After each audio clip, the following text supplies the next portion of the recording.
Salut à tous, Sébastien, bienvenue sur la chaîne avec Glisse. On se retrouve aujourd'hui pour une petite vidéo en direct de mon studio d'enregistrement pour vous faire mon setup 2016. Bon voilà, pour y accéder, il faut traverser le garage. J'ai mis ça à l'écart de la maison pour pouvoir être tranquille et bosser tranquillement. Et nous voici devant la porte d'entrée. Voilà, donc bon, c'est petit, hein, c'est une petite pièce de 14 mètres carrés. Donc là, vous reconnaissez dans ce coin-là la partie où je tourne les paye-ta-quiche et puis toutes les vidéos d'analyse sur l'ordinateur. Voilà, vous avez ici le premier jeu de lumière, ici le deuxième jeu de lumière. Je reviendrai plus en détail dessus, mais en gros, voilà, il s'agit de Photo Quantum, donc c'est deux projecteurs, voilà, qui ont chacun 1, 2, 3, 4, 5 ampoules à l'intérieur, donc ça permet de gagner quand même pas mal de lumière.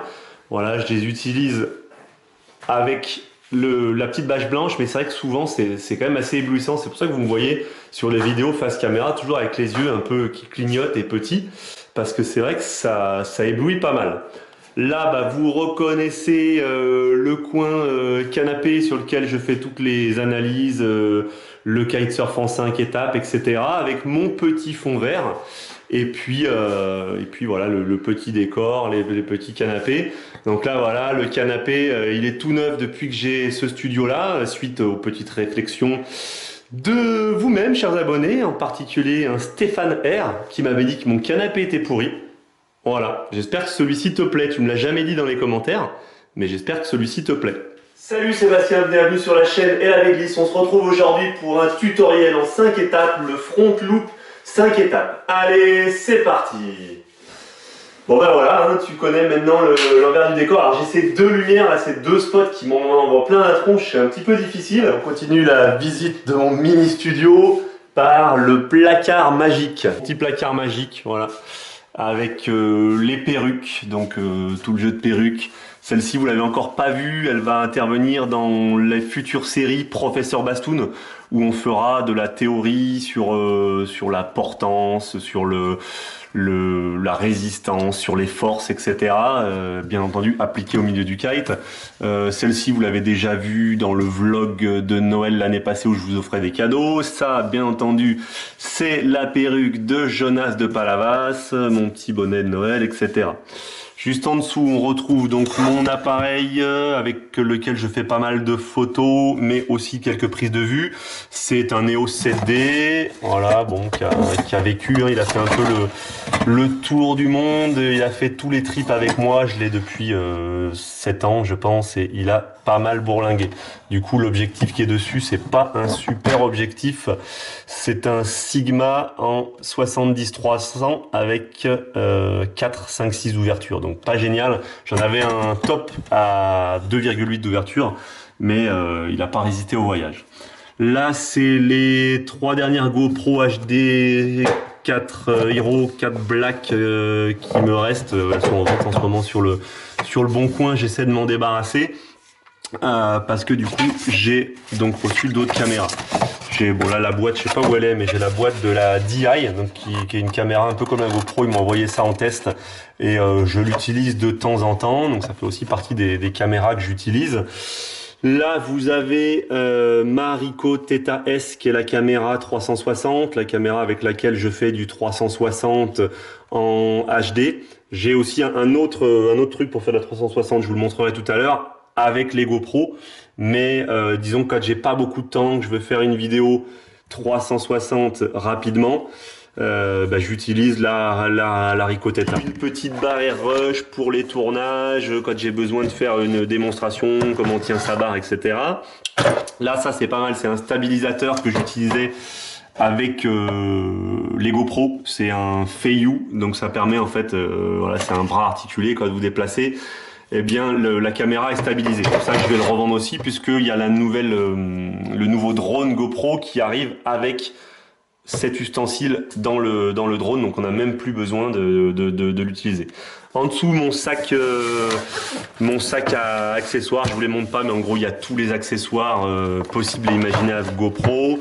un petit casque, c'est le casque avec lequel j'enregistre les analyses son. Voilà, bon, c'est un casque basique Logitech.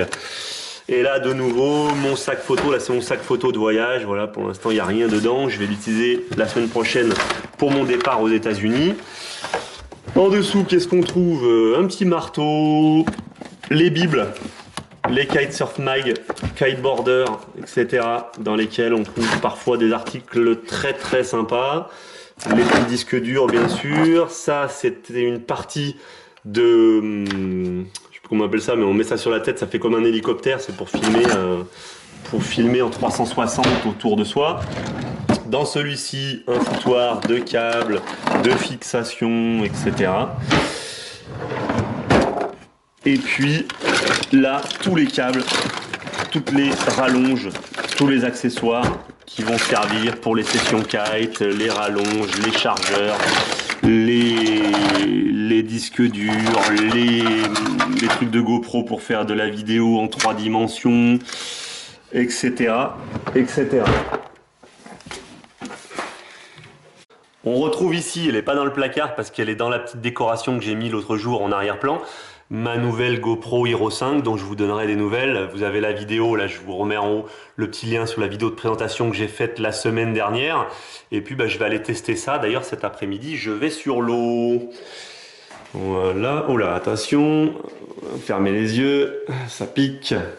Voilà, le fameux système 360 dont je parlais.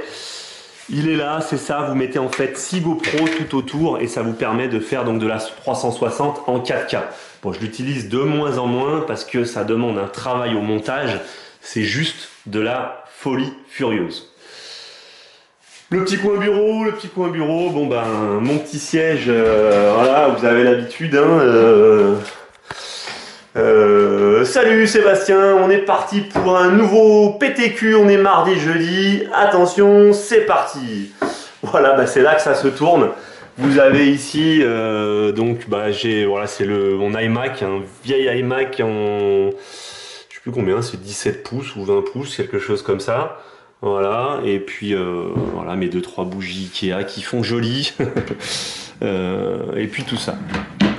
Bon, bref.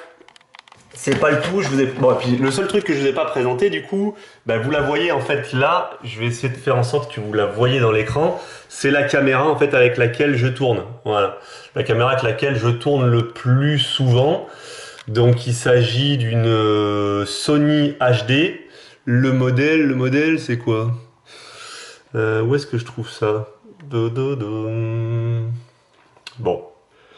Bon, par contre, du coup, les glissous, là où j'ai besoin de vous, c'est que certains d'entre vous m'ont fait des remarques par rapport au fait que ma voix était... il y avait un espèce d'écho dans ma voix. Et effectivement, c'est peut-être dû à mon petit studio, là, qui résonne parce qu'il y a un plafond. C'est ça que je ne voulais pas montrer. Mais voilà, regardez. Voilà, en fait, c'est un plafond, hop, qui monte comme ça. Et du coup, voilà pourquoi, à mon avis, j'ai la voix qui résonne. Donc c'est là où j'ai besoin de vous. Qu'est-ce que ceux qui s'y connaissent un petit peu là en vidéo, en studio, en son, qu'est-ce que je peux faire pour améliorer les choses pour que le son ne fasse pas d'écho? Parce que je pense que c'est dû au plafond, mais je vois pas trop comment contrer. J'ai essayé de remplir l'espace, de rajouter un peu de décoration, mais malgré tout, ça sonne toujours creux. Donc voilà, s'il y en a qui ont des conseils, des idées pour faire que le son sonne moins creux, dites-le moi, parce que c'est vrai que dès que je tourne en dehors du studio, là j'ai plus de commentaires par rapport à la qualité du son. Donc ça vient réellement de l'endroit où je tourne. Voilà, écoutez, on se dit à très bientôt pour les prochaines vidéos kitesurf. Je vous souhaite un bon week-end. Bonne glisse, bon vent. Profitez-en, ne vous prenez pas la tête, rappelez-vous, life is a beach. Ciao!